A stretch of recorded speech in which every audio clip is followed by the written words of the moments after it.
प्रिय विद्यार्थियों, आज हम बीएससी भाग प्रथम वर्ष में पाठ्यक्रम योजना के अनुसार रहीम अध्याय का विश्लेषण देखेंगे। हमने पूर्व के व्याख्यान में रहीम काव्य की समीक्षा करते हुए कुछ विशेषताओं को देखा और उसी क्रम को आगे बढ़ाते हुए रहीम के काव्य की समीक्षा के जो शेष बिंदु हैं उनका विश्लेषण, अवलोकन और अध्ययन आज हम देखेंगे। रहीम भक्ति काल में नीति, भक्ति, प्रेम एवं विरोचित भावों से युक्त काव्य लिखा। काव्य साधना में उन्होंने अनेक ग्रंथ लिखे जिनकी चर्चा हम पूर्व व्याख्यान में कर चुके हैं। रहीम के व्यक्तित्व की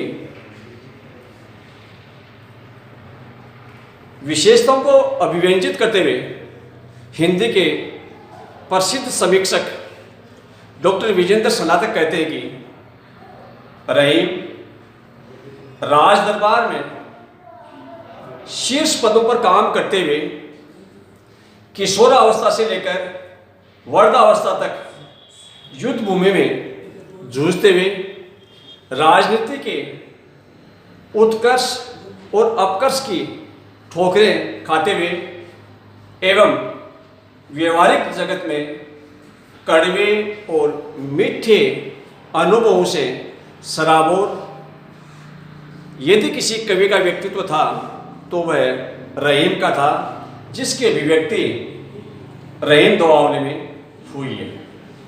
रहीम लोक व्यवहार, मानव मूल्य, सामाजिक मूल्य एवं जीवन के उदात्त पक्षों की चर्चा करते हुए अपने पदों के माध्यम से उपदेशात्मक शैली में सांसारिक जनों को सीख देते हैं और एक नीतिगत चर्चा या सदाचार की बात करते हैं। पूर्व प्रसंग को आगे बढ़ाते हुए उदाहरण के तौर पर यदि हम देखें तो रहीम संसार के उन व्यक्तियों की व्यवहार की चर्चा करते हैं कि यदि कोई व्यक्ति किसी द्वार पर मांगने जाता है तो वह मांगने वाला तो जानने से पहले ही मरे हुए के समान है, लेकिन जो याचक किसी के द्वार पर चला जाता है और उसको कोई देने से मना करता है तो ऐसा व्यक्ति उससे पहले मर चुका। रहीमन वे नर मर चुके जो मांगन जाही, उनते पहले वे मुए जिनके मुख निक्षत नाही। रहीम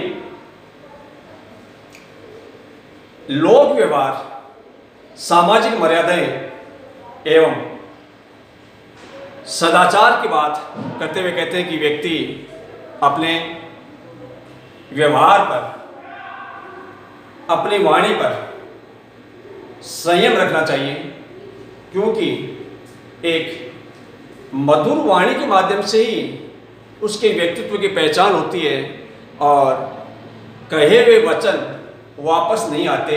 ऐसी स्थिति में वो जीवा को संबोधित करते हुए कहते हैं, रहीमन जीवा बावरी कह गई सड़क पताल, आपन कहीं भीतर गई जूती खात कपाल। कि हम सोच समझ करके अपने वचनों को कहें, अपने वाणी को कहें, वाणी पर संयम रखें और ये भी देखें कि अपने वचनों के माध्यम से किसी को कोई ठेस तो नहीं पहुंच रही है। इस बात का सांसारिक लोग अपने व्यवहार में अवश्य ध्यान रखें। रहीम लोक व्यवहार की बात करते हुए कहते हैं कि हम अपने किसी कर्तृत्व के माध्यम से, कथन के माध्यम से, व्यवहार के माध्यम से यदि हम किसी काम को बिगाड़ लेते हैं तो वह काम फिर से बन पाने में सहजता नहीं होती, बन नहीं पाता है। जिस प्रकार से फटे हुए दूध को हम चाहे कितनी बार मथें, लेकिन उस फटे हुए दूध से मक्खन की प्राप्ति सहज संभव नहीं है। ऐसी स्थिति में हम अपने व्यवहार को संयमित रखें, ऐसी सीख वे सांसारिक जनों को देते हैं। रहीम का जो भाव पक्ष जितना उत्कृष्ट है, कला पक्ष भी किस की तात्विक समीक्षा यदि हम देखें तो कला पक्ष की दृष्टि से भी रहीम भाषा, शैली, छंद, अलंकार, इन सब में कुशलता लिए हुए हैं।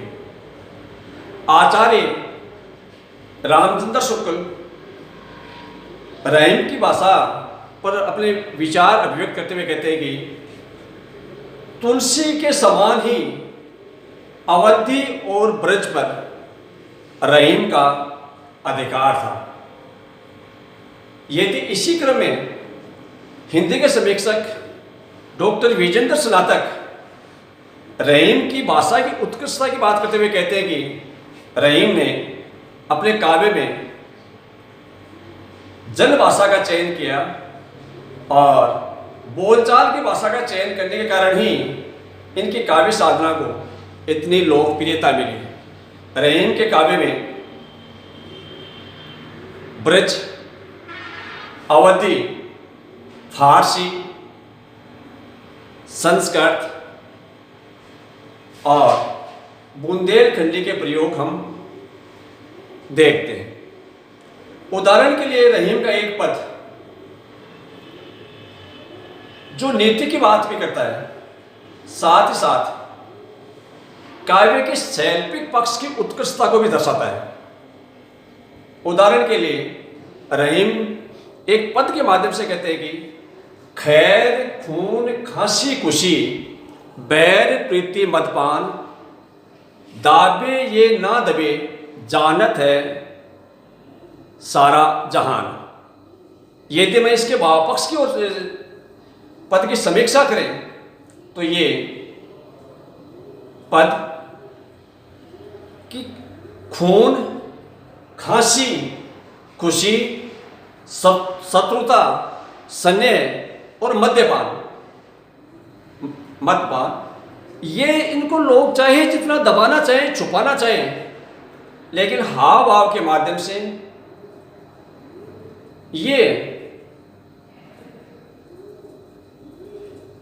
अपनी अभिव्यक्ति, अपनी पहचान दे ही देते हैं। इसको दबाना चाह करके भी हम नहीं दबा पाते। यदि इसी पद में रहीम का भाषा कौशल देखना चाहें हम तो देखिए, खैर, खून, खांसी, खुशी और जहान, ये शब्द फारसी के शब्द हैं।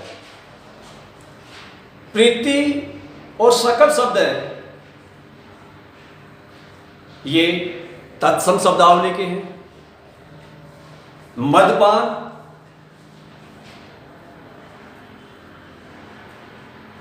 तद्भव शब्दावली से है। और यदि मैं इसी पद में अलंकारों की बात करूं तो ख वर्ण की बार बार जो आवृत्ति हो रही है, ये अनुप्रास अलंकार का उत्कृष्ट उदाहरण है। और साथ ही साथ इसमें गीता भी, संगीत तत्व भी निहित है। ऐसा भाषा कौशल रहीम की काव्य साधना में हमें देखने को मिलता है। रहीम के काव्य में आए हुए अलंकारों की हम चर्चा करें तो रहीम के काव्य ग्रंथों में अनुप्रास, उपमा, रूपक, उत्प्रेक्षा, सलेश और काव्य शास्त्र के अनेक अलंकारों का सहज रूप में प्रयोग हुआ है। कहीं पांडित्य प्रदर्शन के लिए, या चमत्कार प्रदर्शन के लिए रहीम ने अलंकारों का प्रयोग नहीं किया। और इस अलंकार कौशल को चित्रित करते हुए डॉक्टर सरयू प्रसाद अग्रवाल कहते हैं कि रहीम के काव्य में जो भी अलंकार है वो प्रयास पूर्वक नहीं, स्वाभाविक रूप से अलंकारों का प्रयोग हुआ है। छंदों की दृष्टि से रहीम का काव्य दोहा, सोरठा, सवैया, कवित्व छंदों का प्रयोग रहीम ने अपने पदों में किया है, अपने काव्य ग्रंथ में किया है। शैली की दृष्टि से रहीम ने वर्णनात्मक शैली का चित्रण किया है, नीति कथनात्मक शैली का चित्रण किया है और अन्य शैलियों में रहीम ने अपनी बात कही है। प्रिय विद्यार्थियों, यदि सार रूप में हम रहीम के काव्य के कौशल को देखें, उनके भाव पक्ष और कला पक्ष को देखें या अनुभूति और अभिव्यक्ति पक्ष को देखें, तो रहीम का काव्य भाव पक्ष की दृष्टि से नीति, लोक व्यवहार, प्रेम, भक्ति, उपदेशात्मक शैली और जीवन के उदात्त पक्षों के संदर्भ में सीख देता हुआ या इन बातों को अभिव्यंजित करता है। यदि हम कला पक्ष देखें रहीम का, तो रहीम का कला पक्ष भी उतना ही उत्कृष्ट है जितना भाव पक्ष है। धन्यवाद।